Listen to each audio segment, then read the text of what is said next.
Ce jour dédié pour la Refoua Shlema de Liz Rachel Bat Zareh Viviane. En cette période, normalement, il fait chaud.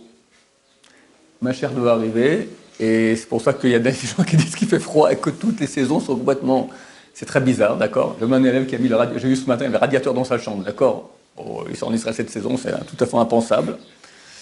Donc normalement, il fait chaud. Peut-être qu'il fera chaud à Shavuot. 2 jours.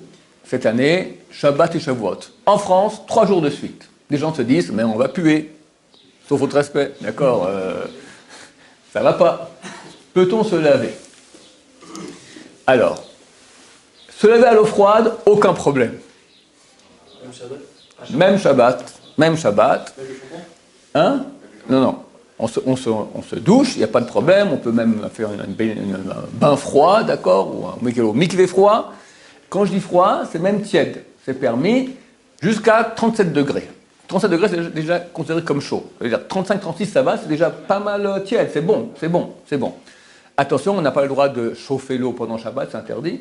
Pas le droit d'ouvrir le robinet avec l'eau chaude si c'est un truc électrique ou une chaudière, etc. ou un mazout, d'accord? Seulement si ça provient des panneaux solaires. En tout cas, on appelle ça de l'eau froide et c'est permis. Donc déjà, ça règle pas mal de problèmes. Avec du savon, non.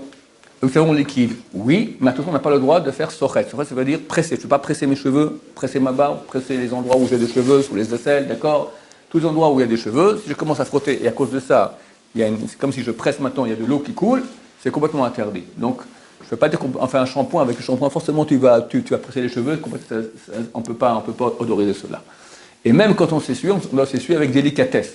Pas serré comme ça, ou la moustache, ou les cheveux, d'accord? Tu tamponnes comme ça un peu avec la cervelle, comme ça, tu imbibes, histoire de ne pas presser les cheveux. Le savon liquide, comme il est solide, est-ce qu'on peut mettre de l'eau dedans?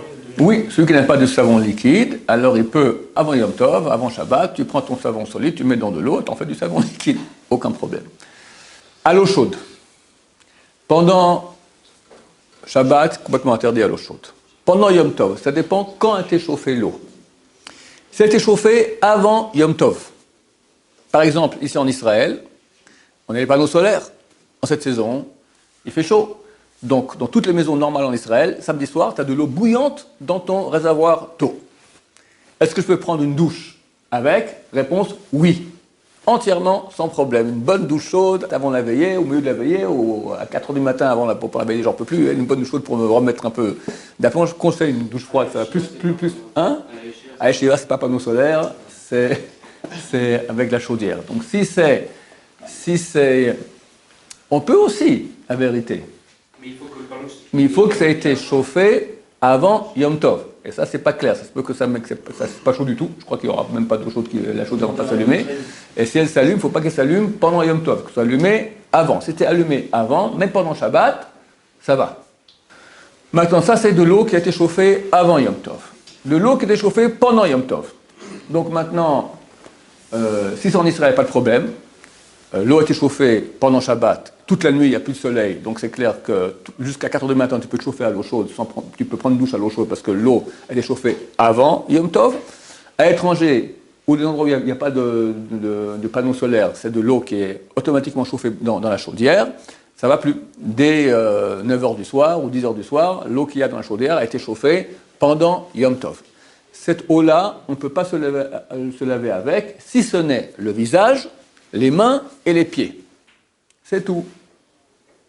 L'eau qui est chauffée pendant Yom Tov, on ne peut pas l'utiliser pour se laver entièrement. Que visage, mains, pieds. Même si l'eau a été chauffée par les panneaux solaires.